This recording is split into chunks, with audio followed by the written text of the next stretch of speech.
Halo semuanya, perkenalkan nama saya Ezra Frita Koroni Sogo dengan NIM 2412101099.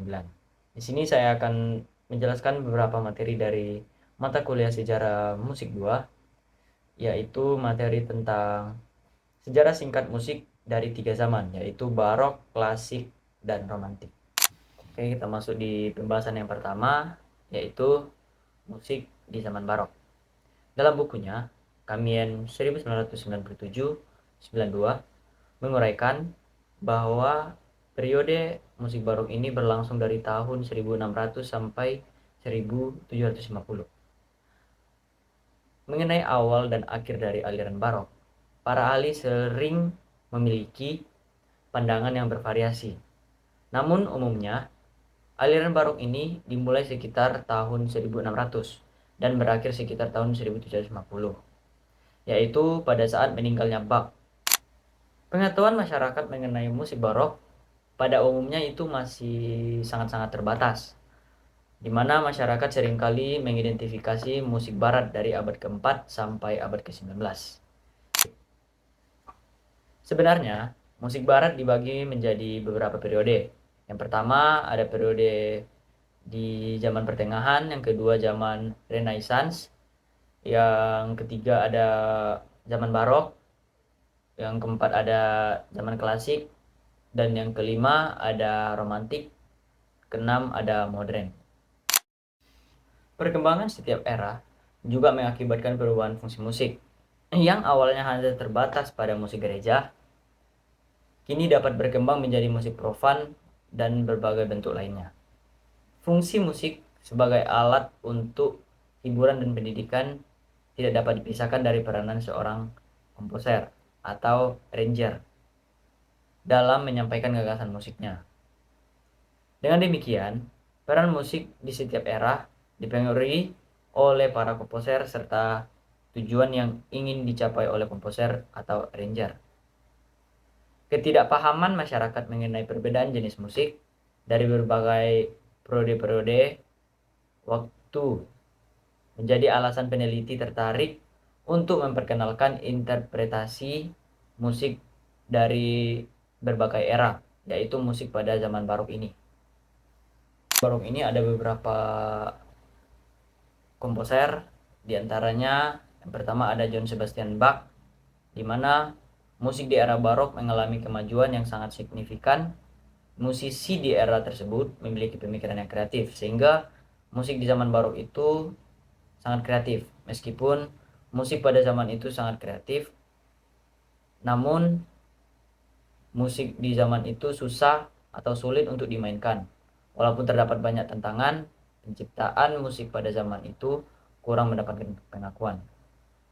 Kurangnya pengenalan Bach sebagai seorang komponis besar juga berkaitan dengan kondisi musik di periode barok ini.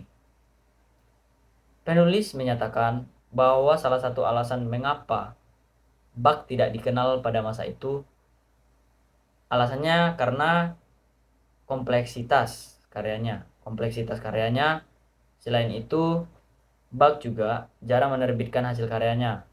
Di masa transisi dari zaman barok ke zaman klasik, masyarakat telah menyukai gaya musik style galan. Meskipun demikian, Bach tetap setia pada musik kontrapungnya. Sehingga karya-karya Bach pada masa itu dianggap ketinggalan zaman. Justru, Bach ini menjadi terkenal sebagai seorang komponis hebat setelah kepergiannya. Bach menjadi terkenal setelah karyanya dipresentasikan kembali oleh Mendelssohn pada abad ke-19.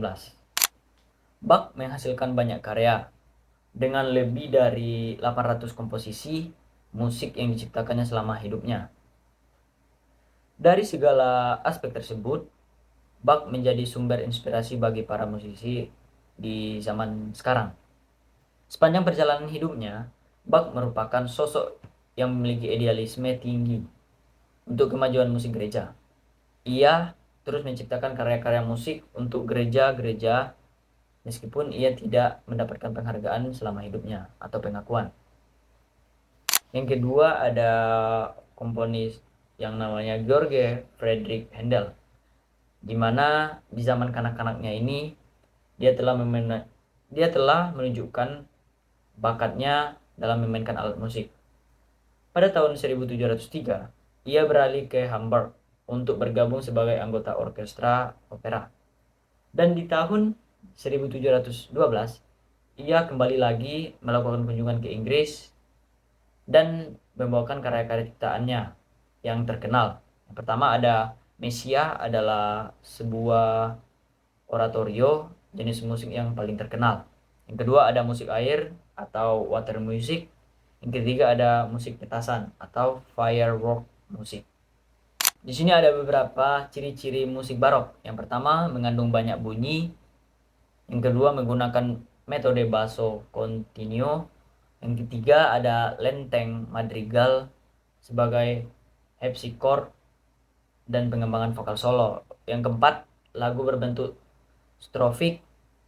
Strofik bagi tiap bait pada syair yang berlaku satu musik yang sama. Kita masuk di pembahasan kedua, yaitu musik zaman klasik. Musik zaman klasik ini lahir sekitar tahun 500 hingga sampai abad ke-21.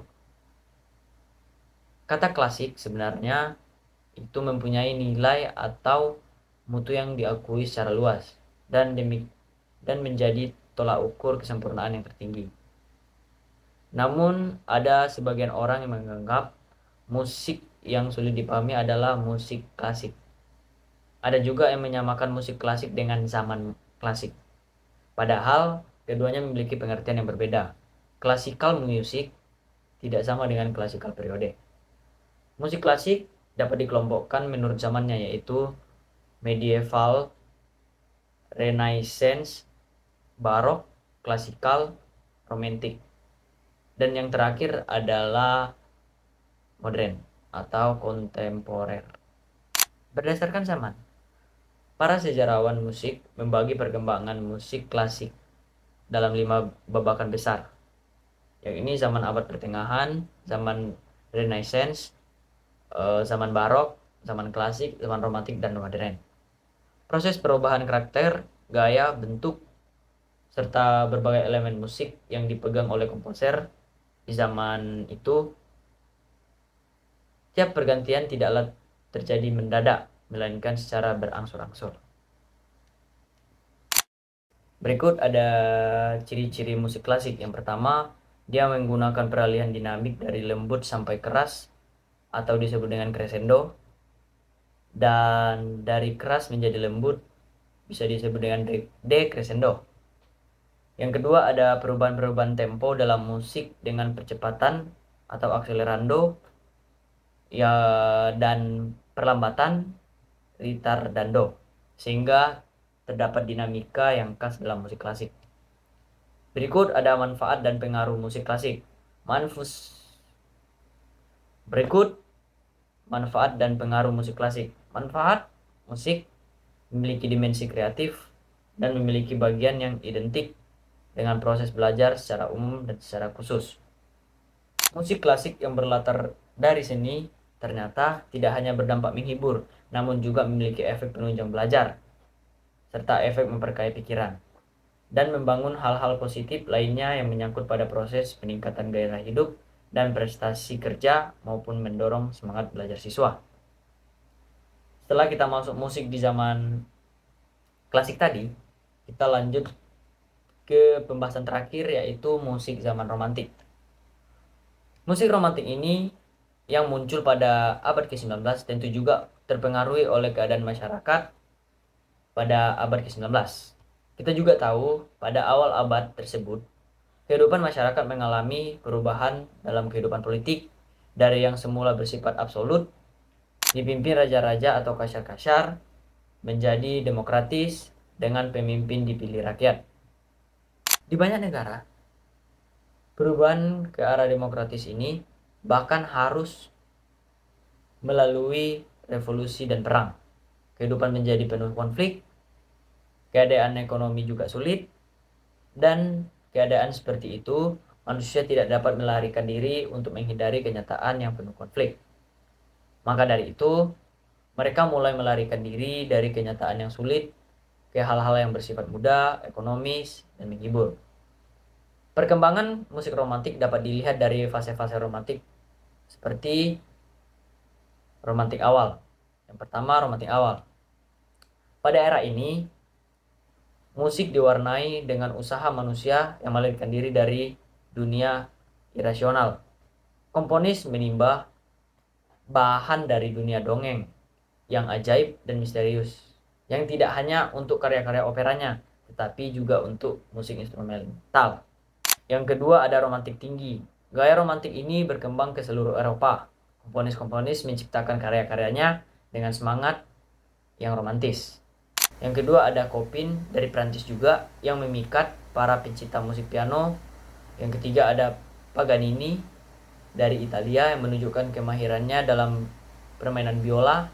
Ada Liszt dari Jerman yang menumpahkan emosinya dalam permainan piano. Dan ada Mendelssohn dari Jerman yang menemukan kembali dan mementaskan musik Bach secara romantis. Yang terakhir ada Wagner dan Verdi menciptakan opera yang baru yang sangat mempesona. Yang ketiga ada romantik akhir.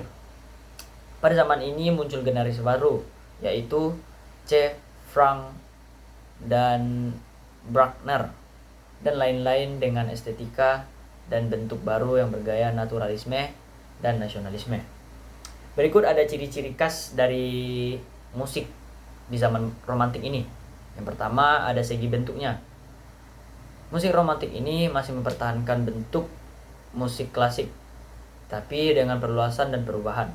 Yang kedua ada segi harmoni, di mana musik romantik mengembangkan musik klasik dengan penambahan nada-nada kromatis. Yang ketiga ada segi ritmik, di mana di segi ritmik ini musik klasik dikembangkan dengan unsur-unsur ritmik seperti tempo yang mendapatkan perhatian secara cermat karena ritmik dianggap sebagai bagian dari ungkapan rasa dalam musik.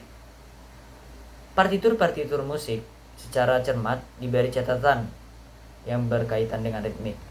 Setelah ciri khas musik di zaman romantik, kita masuk di toko-toko musik di zaman romantik. Yang pertama ada Franz Peter Schubert, yang kedua Robert Schumann, yang ketiga ada Robert Franz, yang keempat ada Johannes Brahms, yang kelima ada Wilhelm Richard Wagner. Dia ini